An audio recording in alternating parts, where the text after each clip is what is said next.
जागतिक महिला दिनाच्या तुम्हा सगळ्यांना खूप खूप शुभेच्छा.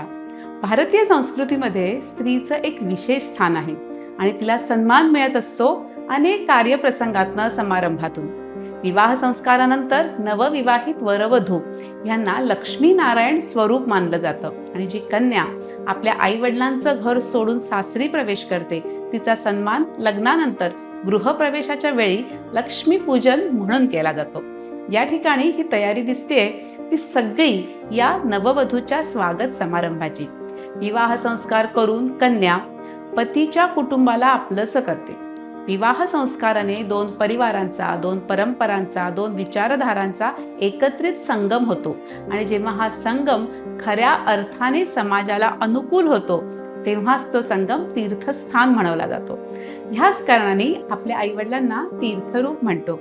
ही येणारी नववधू आपल्याबरोबरच विद्या, कला, संस्कार, परंपरा, त्याचबरोबर तिच्या आईने तिला दिलेल्या सगळ्यात मोठी अमूल्य वस्तू घेऊन येत असते, ती म्हणजे स्त्रीबीज. खरंच धन्य आहे ती मुलगी आणि तिची आई जी आपलं बीज दुसऱ्या परिवाराची परंपरा प्रवाहित करण्यासाठी उपयोगात आणते. हेच खरं स्त्रीधन आणि या स्त्रीधनाचा सन्मान या समारंभातून साजरा केला जातो. अशा स्त्रीधनाला कृतज्ञतापूर्वक वंदन.